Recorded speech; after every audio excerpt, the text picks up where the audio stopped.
tela.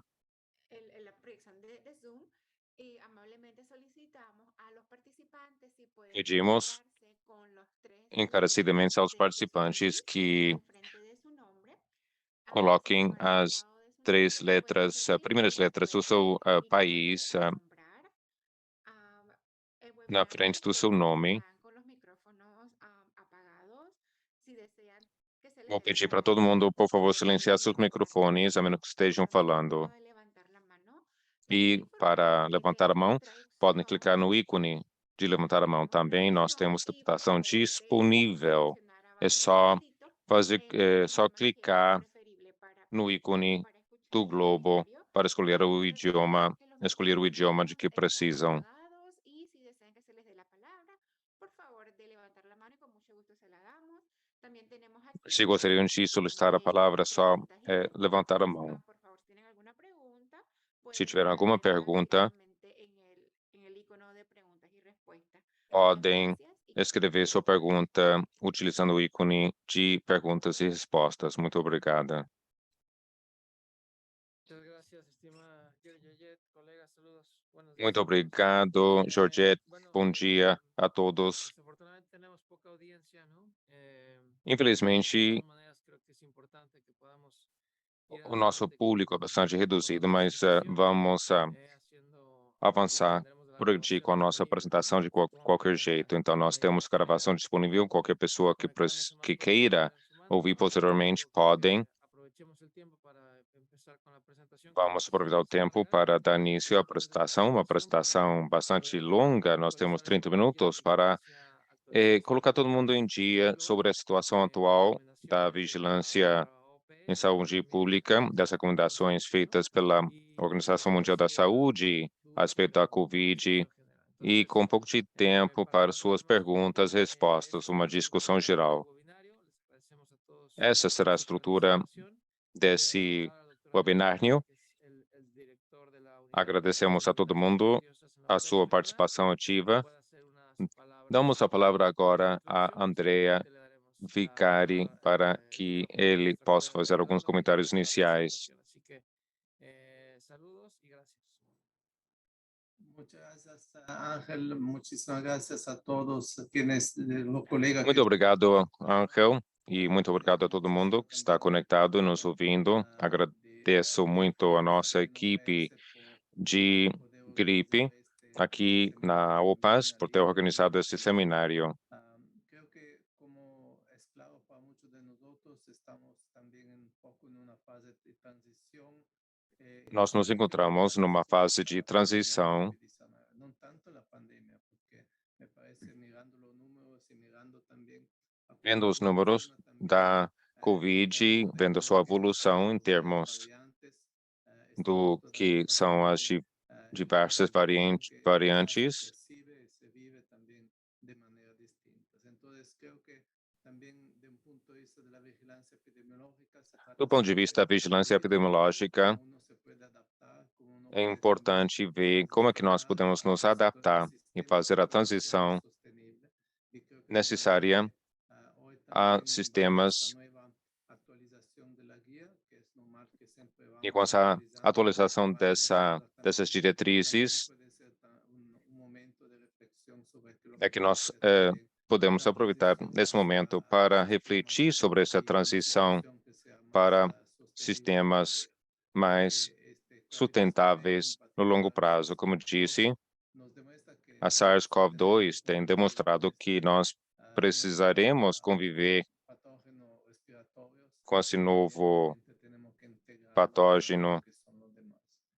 Yo nada más de mi parte, le agradezco a todos muchísimo siempre por su Agradeço a todo esfuerzo. mundo. Sé que nunca hay calma, nunca hay momento para poder respirar de alguna manera. Por eso también agradezco Parece a que todos nunca temos que a tienen que calma para reunirse poder para respirar. ponernos Temos que seguir em frente. este Agradeço a equipo todo mundo y nos también ministérios obviamente en todos de los saúde hospitales pública e, también donde se obviamente, hace nos obviamente también hospitais, la vigilancia. Muchísimas onde gracias, le se deseo faz a muchísimo vigilância. cambio.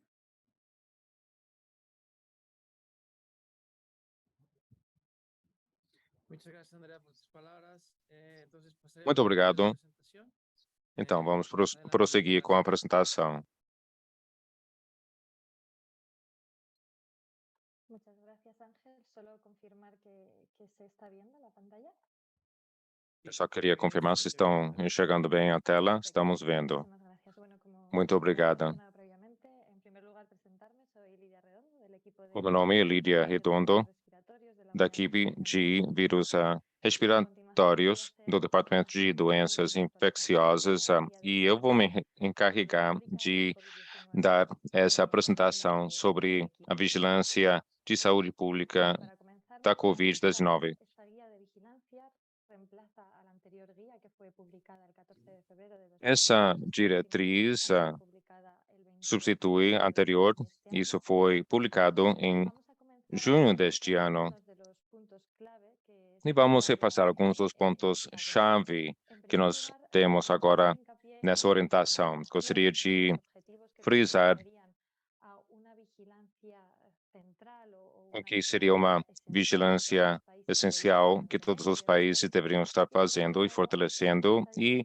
por outro lado, faz-se uma diferenciação aqui diante de outros objetivos, que seria uma vigilância intensificada, em que se recomenda aos Estados-membros que tenham a capacidade suficiente para fazer esse tipo de vigilância intensificada. Quanto aos objetivos da vigilância básica essencial, vamos falar um pouquinho sobre as mudanças nos padrões epidemiológicos, as diferenças na morbidade e também sobre o sistema de saúde e a vigilância genômica estratégica que seja representativa geograficamente. Então, para, por um lado, poder monitorar a circulação daquelas variantes de preocupação que já se conhecem, também para poder detectar as novas variantes de preocupação em circulação e para conhecermos também quais os reservatórios em potencial nos animais e as mudanças nos padrões virológicos no que diz respeito à vigilância intensificada. Como eu disse antes, os objetivos principais são poder descrever, monitorar a infecção nos grupos de alto risco para aferir certas características sobre gravidade, transmissibilidade, fuga imunológica e contramedidas também para compreendermos melhor as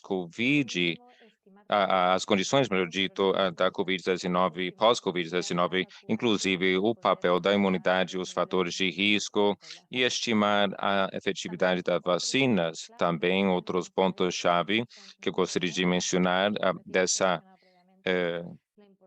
guia é a importância de se manter a vigilância sindrômica de rotina para as demais doenças infecciosas, principalmente aquelas causadas por patógenos respiratórios, aquelas doenças semelhantes à gripe e às infecções respiratórias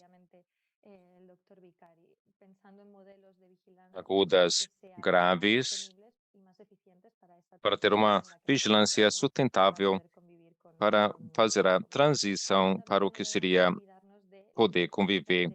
Também vamos falar sobre a importância da unificação da notificação universal dos clusters.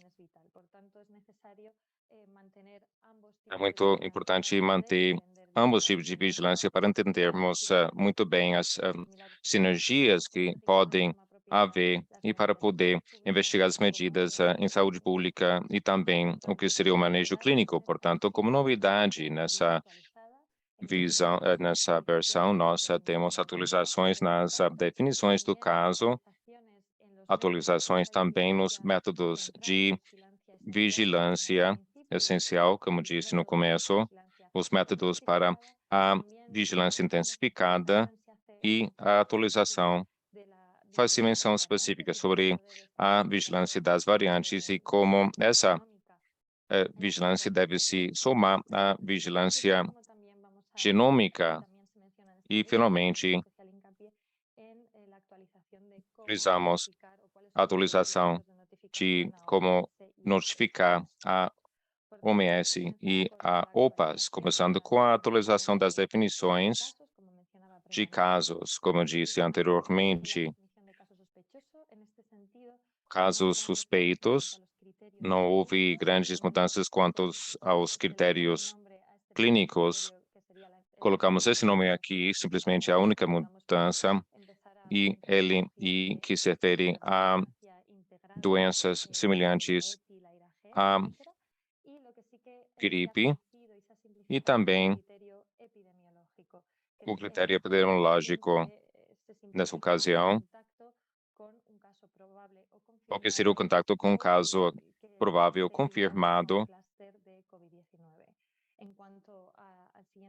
de alguém acometido pela Covid-19. Os critérios continuam a ser os mesmos para poder integrar melhor a vigilância da Covid-19, a vigilância de doenças respiratórias agudas, graves, e aqueles casos suspeitos que não tenham pessoas assintomáticas, que não tenham os sinais que cumpram com os critérios clínicos epidemiológicos, mas nesse caso pode se aplicar o teste antigênico. Nessa atualização, alguns critérios foram eliminados, C e D, nesse caso, aquele paciente que cumprir com os critérios clínicos e que tenha havido um contato com uma pessoa de caso provável ou confirmado vinculado à Covid-19 ou uma pessoa que tenha falecido, cuja morte não pode ser explicada com caso de estresse respiratório anterior e que tenha havido tenha tido contato com uma pessoa, um caso provável confirmado de Covid.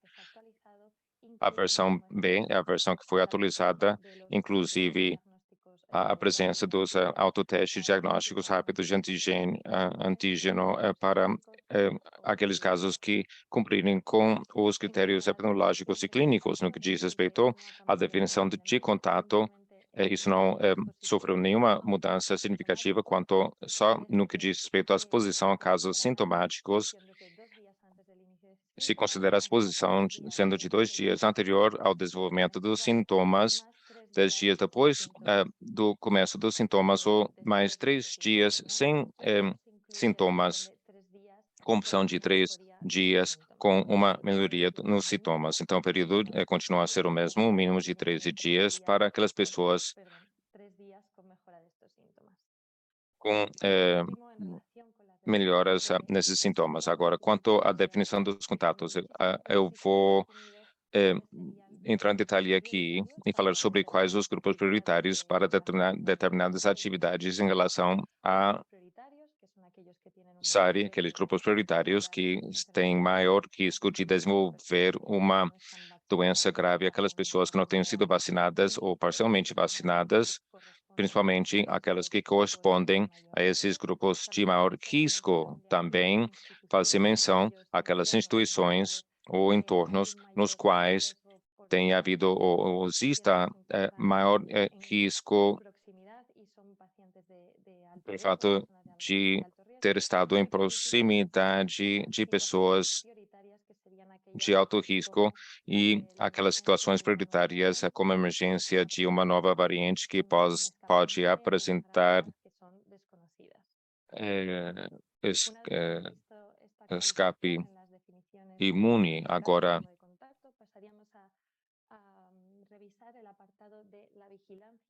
vamos repassar vigilância recomendada aos Estados-membros.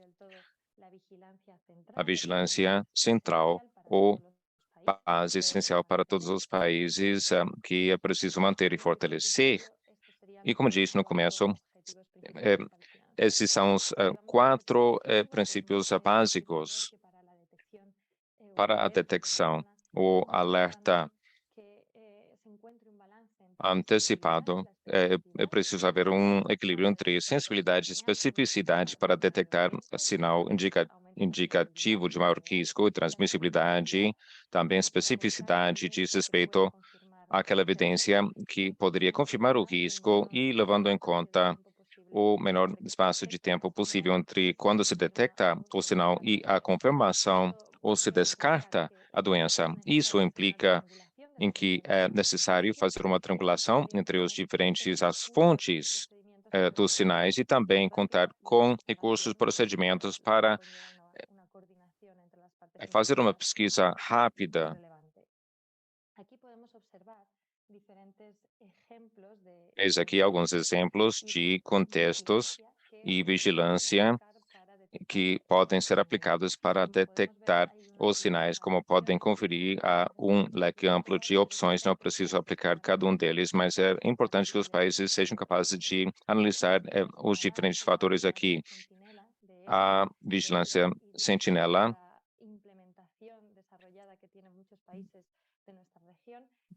essa capacidade foi desenvolvida nos países da região, se procura não só detectar ou emitir alertas antecipados, mas também determinar outros sinais que podem ser importantes, embora não seja a única fonte de informação, deveríamos poder detectar esses sinais em diferentes contextos, conjuntamente com outros tipos de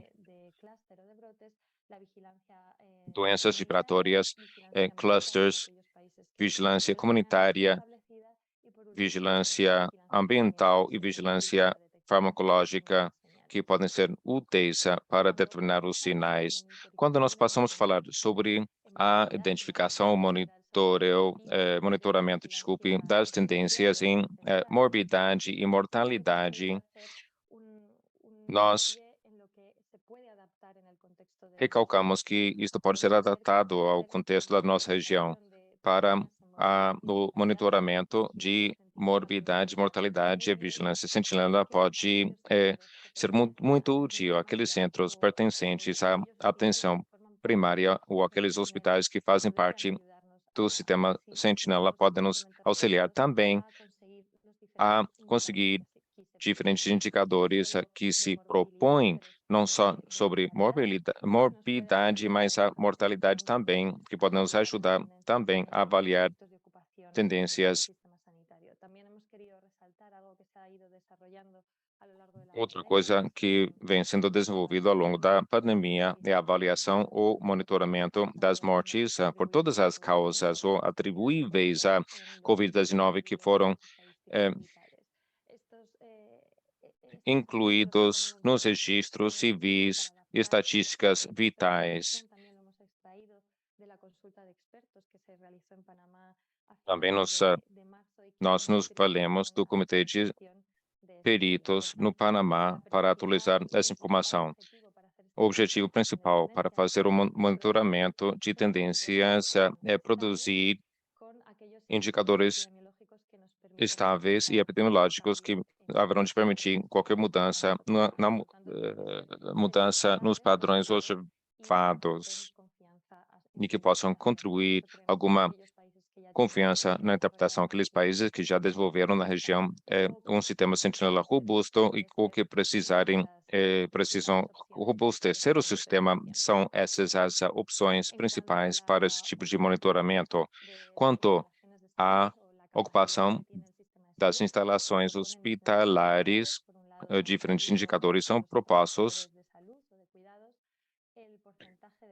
Os profissionais de saúde e o ausentismo deles e também a oferta de oxigênio e número de leitos dedicados disponíveis, UTIs. Muitos países da nossa região contam com o sistema de vigilância sentinela e fazem parte desse sistema sentinela, são sites de atenção primária, as farmácias, hospitais, UTI, clínicas privadas, para contar com um sistema de vigilância mais eficaz. No que diz respeito aos objetivos da vigilância genômica, é preciso também frisar a importância das estratégias já mencionadas na no guia da OMS, mas nessa atualização incorporam-se outros aspectos da vigilância rotineira. Faz uma distinção entre as duas estratégias principais. Por um lado, aquela que se baseia na amostragem randomizada, que supõe um subset de amostras que devem ser representativas e, como isso, deve se integrar na vigilância rotineira, com uma metodologia clara e um fluxo de dados claro.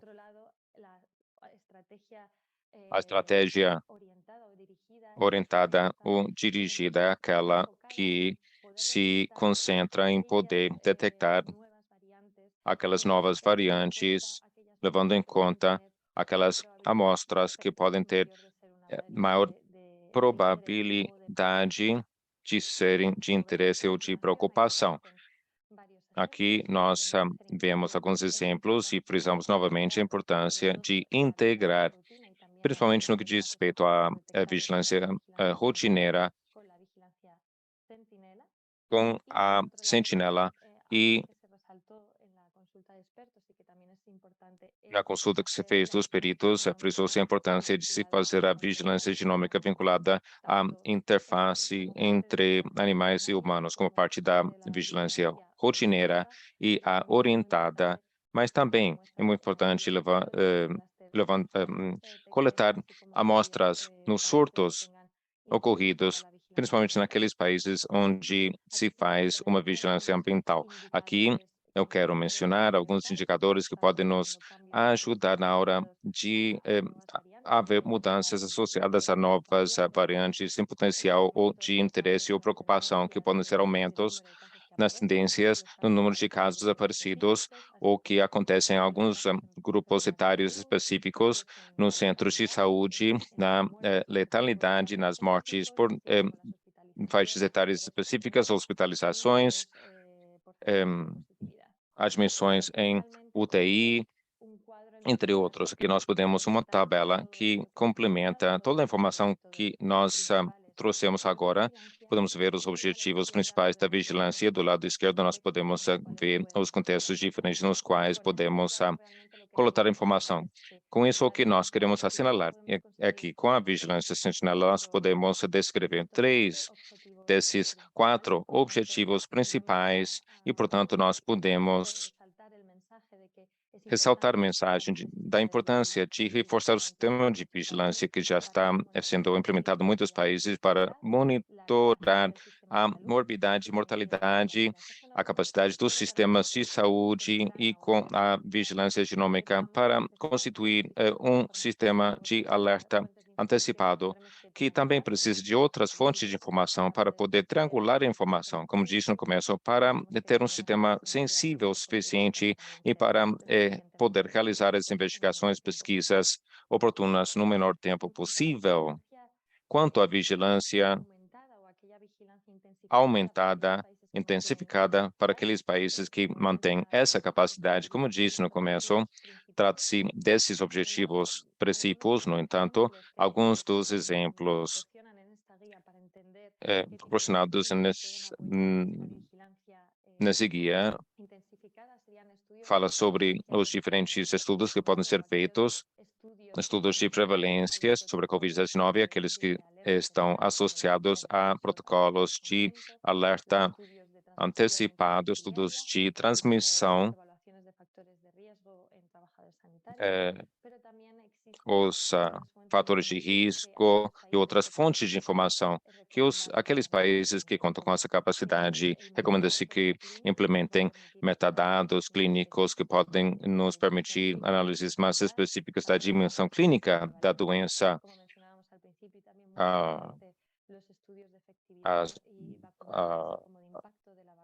a vigilância serológica, o impacto e eficácia das vacinas, a vigilância sobre a reinfecção e a notificação e autonotificação. Agora, entrando na reta final, vamos ver as variáveis ou a informação recomendada aos países, ou que recopilem os países. Então, essa informação dividida entre diferentes áreas, a transmissão, doenças de gravidade e o impacto. No que diz respeito à transição, é importante o que nós dissemos ao longo desta apresentação, a vigilância daquelas doenças respiratórias agudas, semelhantes à gripe e SARI, com base nas redes existentes e os Centros Nacionais de Influenza de Gripe. É importante também levar em conta as estratégias de amostragem, o que nós podemos ver ressaltado em amarelo, grifado em amarelo, a implementação da vigilância sentinela, o teste da positividade, o índice de positividade e a vigilância genômica que seja geograficamente representativa da população. Durante a vigilância sentinela, podemos monitorar a infecção nos profissionais de saúde e taxa de infecção. E como eu já disse antes, a vigilância da interface entre animais e humanos e no ambiente doméstico para aferir a circulação da SARS-CoV-2. Não só a vigilância sentinela, mas também outros tipos de vigilância que envolva a interface entre seres humanos e animais. Muy importante, y esto es algo también que aprendimos y que extraímos de la consulta de expertos, es una dimensión muy importante que tenemos que ser capaces de monitorizar y, por tanto, en esta guía se recomienda y se continúa recomendando que se monitoricen los ingresos hospitalarios y los ingresos a UCI para tratamiento en los pacientes COVID-19, para también poder calcular los ratios de gravedad, es decir, el porcentaje de ingresos en UCI de los pacientes hospitalizados. También muy importante conocer el estado de vacunación en los pacientes hospitalizados ingresados en UCI y, por último, conocer la letalidad entre los pacientes hospitalizados y los pacientes ingresados en UCI. Y por último, la última dimensión que también salió como un área que hay que reforzar en la consulta de expertos es aquella relacionada con el impacto y, como ya hemos visto previamente, estaría implicado los recursos de salud que incluyen la ocupación de camas, pero también el absentismo laboral, así como otros indicadores que nos pueden orientar sobre cuál está siendo el impacto sobre el sistema de salud y que, como hemos mencionado previamente, puede integrarse en la vigilancia centinela, así como la condición post-COVID.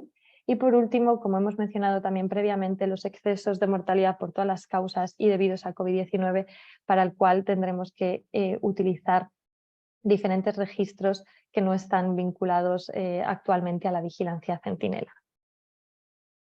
Y ya por último vamos a revisar cuáles serían los requerimientos de notificación tanto a OPS como a OMS. Y por el Reglamento Sanitario Internacional se continúa requiriendo a los países que notifiquen los recuentos diarios de fallecidos y de defunciones, así como de forma semanal los recuentos de casos y de defunciones con diferentes niveles de agregación. En el caso de OPS, la propuesta que estamos haciendo para esta transición, debido, como he mencionado previamente, a que se puede integrar muy bien muchos de los objetivos de la vigilancia en la vigilancia centinela, para aquellos países que tengan una vigilancia centinela en la cual ya esté incluido el SARS-CoV-2 y ya se haya integrado, si son capaces de notificar todas las variables que mencionaremos a continuación y que están señaladas en amarillo mediante FluNet y FluID, animamos a los países a que notifiquen mediante esta vía. No obstante, aquellos países en los cuales o la vigilancia centinela no esté lo suficientemente fortalecida o no esté implementada y por tanto no puedan proporcionar esta información por esta vía, entonces para estos países el requerimiento será que se continúe notificando la información por los canales que se estaban utilizando actualmente, como el listado nominal o el template, el Excel agregado semanal que aparece aquí en este link y que vamos a compartir a continuación. Por lo tanto, las variables que se requieren por nuestra parte de forma agregada serían, como vemos aquí, casos confirmados, probables, muertes confirmadas, probables, ingresos en hospital, ingresos en UCI, casos en trabajadores de salud, defunciones en los trabajadores de salud y todos estos casos también desagregados por los diferentes grupos de edad y por sexo, género. Y por último, simplemente mencionar como uno de los siguientes pasos desde OPS, una de las iniciativas que ha surgido y que, como mencionaba al principio, también se ha visto como una necesidad tras la consulta de expertos, es poder evaluar la gravedad de la enfermedad por SARS-CoV-2, entendiendo cómo toda información relacionada con hospitalización, ingreso en UCI, teniendo en cuenta el estado de vacunación y, por último, el estado final cuando concluye el episodio. Aquí podemos ver los indicadores que ahora mismo se proponen y lo que nosotros o aquello en lo que estamos trabajando es en la creación de un hub para poder realizar esta evaluación de la gravedad, no solo para SARS-CoV-2, pero también para gripe y otros virus respiratorios, y estará centrado en la información individualizada de los casos de infección respiratoria aguda grave. Por mi parte, nada más que añadir, solamente agradecer su asistencia el día de hoy y quedo pendiente para cualquier duda o comentario que haya surgido al respecto de esta presentación y, por supuesto, cualquiera de mis colegas que están conectados también podrán apoyar en estas dudas. Muchísimas gracias. Muchísimas gracias a ti, Lidia, por la presentación, bastante detallada, mucha información, por supuesto, ¿no? Que se presenta, esperamos que se haya podido digerir de alguna manera. Creo que ya tenemos algunas preguntas en el chat que voy a ir reiterando. Vuelvo a indicar, bueno, tenemos una poca audiencia, ¿no? Sabemos que estamos enfrentando distintas emergencias de salud pública al mismo tiempo y las autoridades nacionales, el tiempo es limitante, ¿no? Entonces, por eso la importancia de compartir después la grabación a través de nuestras oficinas. Entonces, empezaremos con las primeras preguntas que tenemos aquí. Recuerden, por favor, que hay traducción. Y bueno, hay 3 preguntas, 5 comentarios en el chat, pero realmente son relacionadas a la logística y problemas que había en la interpretación. Entonces, abriría el espacio, colegas, pueden alzar la mano. Veo conectados colegas del Caribe, principalmente. Si quieren alzar la mano, hacer alguna pregunta, poner en el chat, por favor. Por supuesto, también los colegas. Então, agora vamos a passar as perguntas e respostas. Este é o momento para suas perguntas ou qualquer comentário que gostariam de fazer.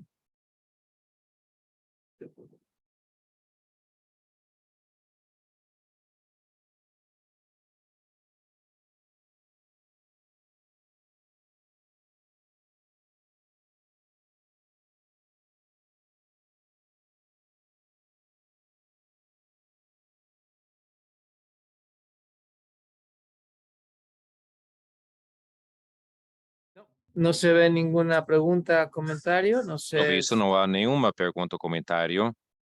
Si alguien quiere comentar algo, si no, me parece. Repito, se alguém gostaria de fazer um comentário, este seria o momento. Caso contrário, poderíamos nos comunicar por correio eletrônico e e-mail. Parece que toda a informação ficou clara. Não sei se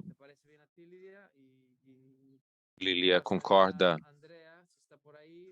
Eu daria a palavra a Andrea agora. Quería añadir, Ángel, porque entiendo que el último punto quizás es lo que a veces nos causa más dudas. Eu entendi que o último ponto que eu mencionei é o que pode ocasionar mais dúvidas e que tem sido objeto das perguntas colocadas anteriormente. Então, repito, qualquer pergunta que tiverem, não duvidem em entrar em contato conosco para podermos auxiliar nesse processo de adaptação das diretrizes aos países e para apoiarmos nesse processo de fortalecimento da vigilância sentinela, que realmente desempenha um papel muito importante.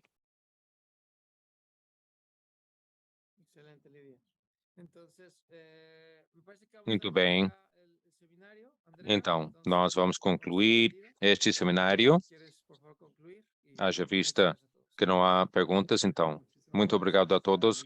Muito obrigado, Lídia e toda a equipe. por hacer este webinar pelo apoio dado para a realização do seminário.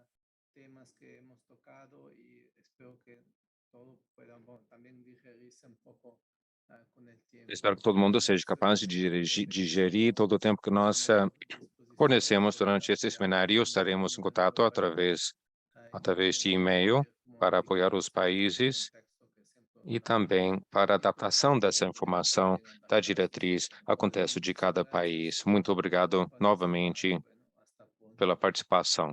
Até breve.